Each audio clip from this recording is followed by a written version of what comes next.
Hi, I'm Stacy, and today we're going to be cooking venison chili con carne. The first thing we're going to do is you're going to heat your skillet to really smoking hot. And then you're going to put a little olive oil in it, which I did, and put about 5 slices of bacon. This is going to render, and the fat is going to be just fabulous. The next thing we're going to do is we're going to come over here while that's doing that. In my food processor, I've got some tomatoes, and I've got some chipotle peppers in adobe sauce. That comes in a can right from the supermarket. And I am going to blend those or puree those for the sauce for our chili. There's really nothing better than wild game, nothing more healthy and nothing that tastes better. I'm hoping that you're going to get from these recipes that you're never ever going to want to eat meat from the grocery store. You need to have next to you a paper towel and a cooling rack or something to protect your counters. And we're going to be putting this meat on that in a minute after we've rendered this fat. I'm going to go ahead and remove the bacon. Okay, now I'm going to brown my meat. I'm going to make sure that it is very, very dry, like I said, and you're going to want to do this in batches because you don't want to crowd your pan. So we're going to do this in batches, and I'm just going to dry some of this meat and salt and pepper it. Try to make sure it's good and dry. As you can see, this, just from thawing out, you know, it collects a lot of moisture. Put a liberal amount of salt and pepper.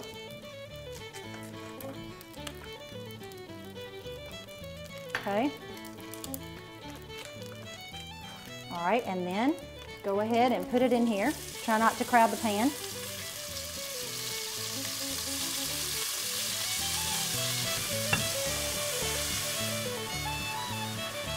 Okay, I think this batch is ready to come out. Just put it on a plate. Some people that like to get rabbit and squirrel, this is also a great recipe for that. So I'm going to put a little bit of olive oil in the pan and get it hot, which should get hot pretty fast. I'm going to put my onions, which is 2 onions, and I'm going to get those sauteed. And I'm going to also put my chili, my jalapeno pepper in here, and that's the equivalent of 1. And as soon as that gets done, we're going to add our other ingredients, and it's just as fast as that. When your onions get translucent, we're going to mix in our other ingredients. First being the cumin, the oregano, and the chili powder. That is beautiful and fragrant. It smells so divine. Then we're going to put in our garlic, which is going to add more of that wonderful, wonderful aroma to this house. And then we're going to add our chili beans, which are really just kidney beans. Okay. Now I'm going to put in about 4 cups of beef stock.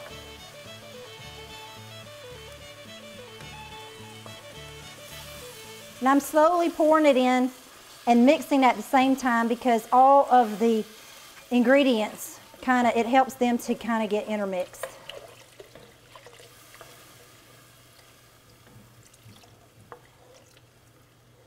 Okay. And then I'm going to put in 2 tablespoons of brown sugar. Okay.